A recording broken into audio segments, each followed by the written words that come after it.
Monsieur Arcaraz, c'est un super projet ce semi-marathon de Libourne, racontez-moi. Alors ouais, c'est un projet, on a mis 2 ans pour préparer cet événement sportif sur la ville de Libourne avec l'association des Foulées Vertes en Libournais. Nous l'avions prévu comme ça à peu près il y a 2 ans. On a rencontré parfois des difficultés pour le mettre en place, mais on a persévéré parce que je tenais que cet événement se fasse, parce qu'il fallait créer un nouvel événement sportif à Libourne. Et bien voilà, il est créé. Et puis alors, c'est une véritable réussite pour le moment, puisqu'en 15 jours, 3 semaines, on avait mis 700 dossards. Et on avait dit, on ne veut pas dépasser 1500 dossards pour la première année, voir comment on peut améliorer les choses et comment on va cranter cet événement dans le temps.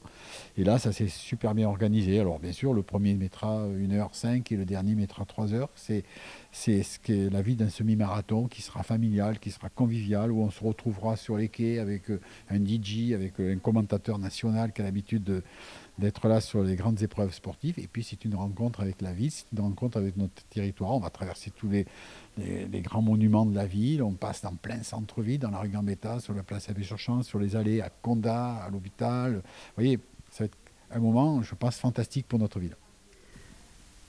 Beaucoup de partenaires importants. Oui, oui, à peu près une trentaine de partenaires, 26 exactement.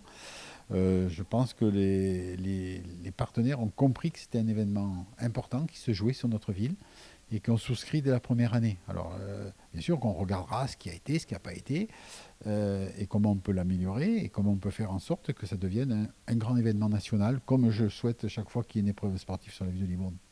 Donc ça c'est une chose qui vous plaît, qui plaît à monsieur le maire. Oui, bien sûr.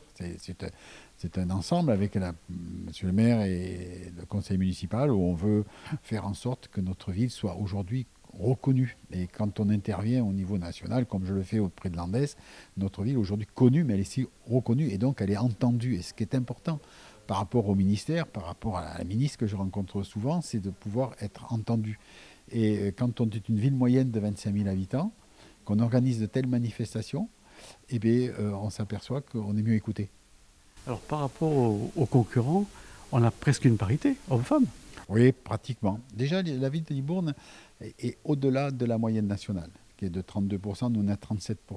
On a à peu près 8000 licenciés à Libourne. Et donc, on a déjà une supériorité par rapport à ça. Et là, sur ce semi-marathon, on a plus de 40% de femmes qui vont faire cette épreuve. Donc, c'est bien, c'est très bien, parce que l'athlétisme, la course est aussi un phénomène féminin. Et c'est plus qu'intéressant pour la suite parce qu'il faut qu'il y ait plus de femmes qui soient présidentes de clubs, qui soient membres des bureaux pour faire bouger les choses. Et c'est ce que je souhaite. Alors il y a un gros partenaire qui est un peu l'organisateur, c'est les Foulées Vertes.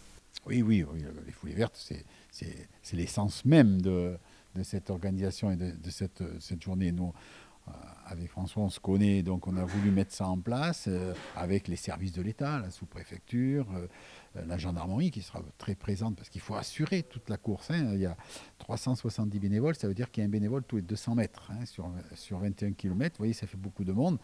Il y a 3 ravitaillements à assurer, il y a tous les parkings, il y a toute la circulation qui est interdite, il faut assurer tout ça. Donc c'est l'ensemble de ces personnes qui ont souscrit à cette organisation et que je remercie. Alors il n'y a pas que la course, il y a les à côté, spectacles. Oui, il y aura 4 groupes musicaux qui vont être un peu dispersés sur les 4, 5, 10, 15 et 20 kilomètres. Et puis il y a une soirée DJ sur les quais, il y a une retransmission du match, et puis il y aura des food trucks, il y aura bien sûr une buvette nécessaire. Quand on finit un semi-marathon, il faut surtout boire une bonne bière à la fin. Monsieur Arcaraz va courir. Eh bien non, parce que je cours, mais là je suis dans l'organisation, donc je tiens à être auprès d'eux et puis aussi à remercier tous ces bénévoles. On le fera vendredi, mais c'est grâce à eux que cette manifestation a lieu aussi. Il ne faut pas l'oublier, si on n'avait pas les bénévoles, on ne pourrait pas organiser grand-chose.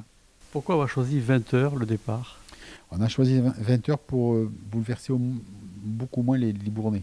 Puisqu'un samedi à 20 heures, l'affluence n'est pas la même que si on le faisait à 14 heures ou à 15 heures. Et donc c'est pour déranger le moins de Libournais et puis pour assurer au mieux la course. Monsieur Labrousse, vous êtes un peu la cheville ouvrière de ce semi-marathon. Alors un peu, parce que on est tous la cheville ouvrière de ce semi-marathon avec le bureau et le comité d'administration des Foulées Vertes. Tout seul, j'aurais rien fait.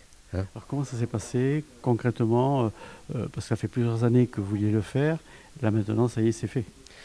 Mais c'est fait, oui, effectivement, il y a 2 ans, j'avais rencontré monsieur le maire Philippe Buisson pour proposer le challenge du semi-marathon. Ça avait été compliqué parce qu'il y avait le Tour de France sur 2024 et il m'avait dit on réfléchit pour 2025 et pour 2025 on a eu le coup de la part de monsieur Philippe Buisson et à partir de là tout s'est décanté et avec Jean-Louis Alcaraz qui nous a soutenu et promulgué auprès du maire, ça s'est fait. Et puis je tiens aussi à souligner l'intervention de Cédric Ricoul qui nous a beaucoup aidé, hein, le directeur des sports de la ville de Libourne.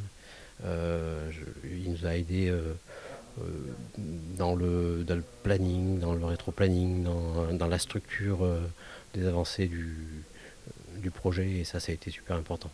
Qu'est-ce qui a été le plus compliqué à mettre en œuvre? Le plus compliqué à mettre en œuvre, je pense que c'est la partie bénévole, hein. Effectivement, il faut aller les chercher, mais une fois qu'on les a, il faut pouvoir les dispatcher, les répartir, attribuer une tâche à chacun, une mission à chacun. Et ça, c'est le plus compliqué. Alors, c'est un semi-marathon quand même relativement professionnel, des dossards avec puces, Oui. on suit tout, quoi. Oui, on a essayé de faire quelque chose qui colle à la réalité d'un vrai semi-marathon, et c'est un vrai semi-marathon. Voilà. Et vous avez espoir d'être référencé au plan national? Alors, d'abord, ce que l'on cherche, et en accord avec la mairie de Libourne, c'est l'inscrire dans la durée, ce semi-marathon. En faire la première édition, déjà que ça soit une réussite, ensuite une deuxième, une troisième, et après, bien sûr, le faire grandir. Mais je pense qu'il va grandir avec les âges, hein. Je prends souvent le contexte du semi-marathon de Bordeaux qui a évolué en 10 ans, où maintenant on est à plus de 9000 participants. Et je suis souvent rentré en relation avec Caroline Pujol, la présidente du Stade Bordelais et de ce semi-marathon. Et j'ai pris des exemples et j'ai suivi ses conseils. Et en fait, il faut y aller step by step, quoi. Alors, près de 1600 participants, ils se sont inscrits rapidement parce que c'est fermé maintenant. Oui, c'est fermé depuis début décembre. On a eu 3 mois d'ouverture de place et en 3 mois, il a été complet, quoi. Donc c'est un succès presque inattendu, hein, parce que c'était très rapide. On avait fait des parutions dans des magazines spécialisés et le temps que les parutions arrivent, on était déjà bouclé. Donc c'est un gros succès, ouais. On pense déjà au numéro 2. Bien sûr. Bien sûr. Alors, on attend d'avoir que le premier se passe et qu'il se passe bien. Mais bien sûr, le second est déjà dans la tête parce qu'il faut déjà y réfléchir.